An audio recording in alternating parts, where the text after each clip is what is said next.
देखिए यार, राहुल गांधी जी लगातार कांग्रेस की हार से वो हार का बुखार उनके दिमाग में चढ़ गया है। इसलिए कहीं भी जाकर, देश से बाहर जाकर देश की बुराई करना, देश के बारे में अनाप शनाप बोलना। अगर पैकेसी से तो बताइए ना, यहाँ पे बताइए किसने किया है आपका, किसने रिकॉर्ड किया है, किसने क्या कहा है, यहाँ नहीं बोलेंगे वो। क्योंकि उनके पास बोलने के लिए मुद्दा ही कोई नहीं है।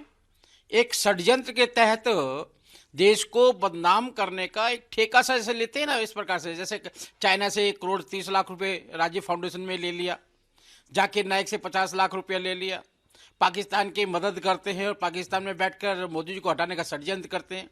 वो भावना इनके मन में घर कर गई है कि हमें जब नहीं जीत सकते, कुछ नहीं कर सकते, देश हमें राज करने के लिए नहीं दे रहा, तो हम इस प्रकार से देश को बदनाम करने का काम करेंगे। खाली वही दिमाग का बुखार है और कुछ भी नहीं है। कैमरा यूनिवर्सिटी वालों ने बताया कि आपका फोन जो टैप हो रहा है, सोच समझ के बात करिए। उन्होंने कैमरेज में ये भी बताया कि जब वो कश्मीर गए भारत जोड़ो यात्रा में, तो एक आतंकवादी उनसे मिलने आया, पूछा कि समस्याएं सुनेंगे आप उनकी। तो यहाँ तक बात हुई सुरक्षा को लेकर सवाल कि एक आतंकवादी एक नेता से मिलता है, उसके सामने वो बताता है कि 2 मिलिटेंट आगे भी खड़े हैं, हालांकि मारा नहीं। इस सिचुएशन पे क्या? ये देखिए, दुर्भाग्य है देश का। आतंकवादी हमारे विपक्ष के अपने आप को बड़ा नेता मानते हैं, उनसे आंखों में आंखें डाल के बात करते हैं और चर्चा करते हैं। और मुझे लगता है कि वो चर्चा यही की होगी, राहुल गांधी ने बताया नहीं क्या, मेरे ख्याल यही चर्चा की होगी कि एक वो समय आपका था कि हम प्रधानमंत्री हाउस के अंदर बिरयानी खाने जाया करते थे। आप जैसे देखते थे, हम सेना में पत्थर फेंकने का काम करते थे, स्कूल जलाया करते थे, तिरंगा जलाया करते थे।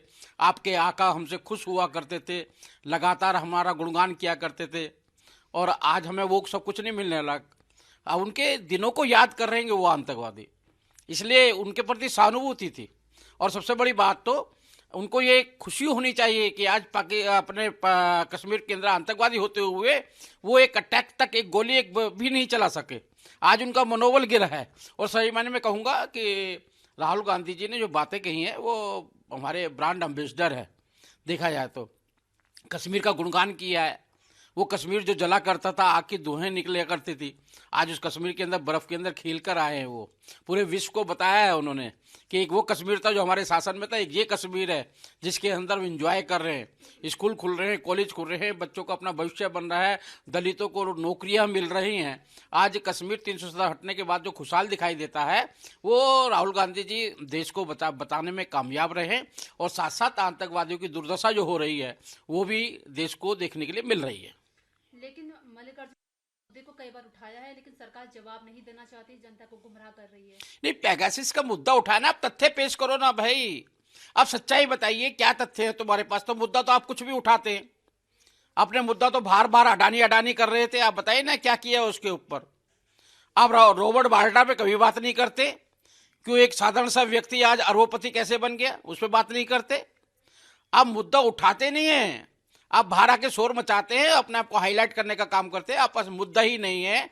आज कहीं ना कहीं कांग्रेस की स्थिति वो हो गई है, मोदी जी का विरोध करते करते राष्ट्रीय विरोध पे खड़ी हो गई है।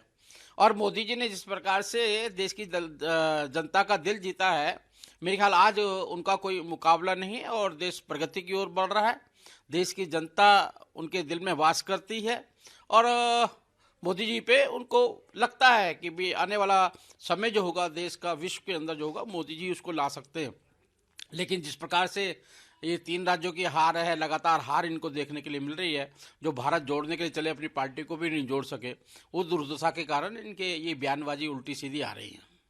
मेघालय पे क्या लग रहा है, क्योंकि मुलाकात की है और 32 विधायकों के साथ पूर्ण बहुमत है सरकार बनाने के लिए उनके पास। गए अपनी सरकार, जिसपे बहुमत हो वो सरकार बनाएगा। पहले भी हम पे 2 विधायक थे, आज हम पे 3 विधायक हैं। मेघालय में हमें वोट प्रतिशत भी बढ़ा है, 2 राज्यों में अपनी अपनी सरकार बनाई है।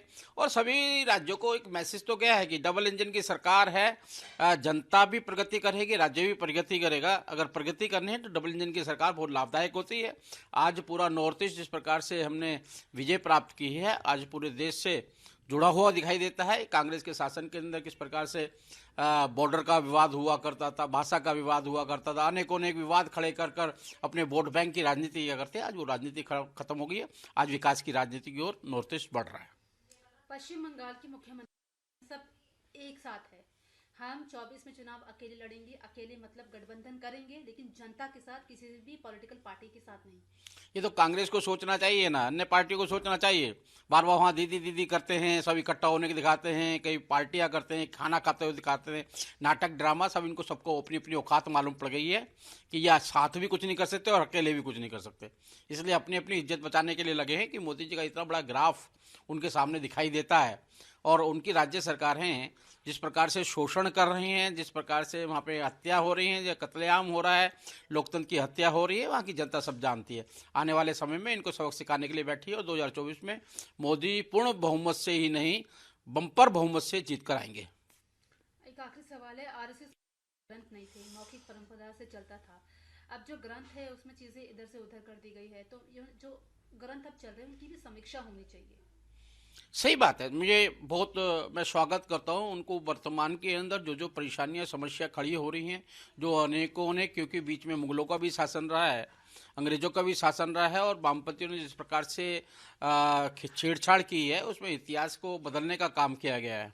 और ये इसके यही नहीं है, 70 वर्षों के अंदर कांग्रेस ने भी यही काम किया है। उन्होंने हमारे महापुरुषों को कभी याद नहीं करने दिया। आप बताइए, सुभाष चंद्र बोस के बारे में मालूम पड़ा किसी को? कहाँ है? शहीद भगत सिंह के बारे में मालूम पड़ा क्या? डॉक्टर अम्बेडकर के बारे में मालूम पड़ा क्या? ये सारे महापुरुष हैं जिनको भारत रत्न भी उनके कारण में नहीं दिया गया।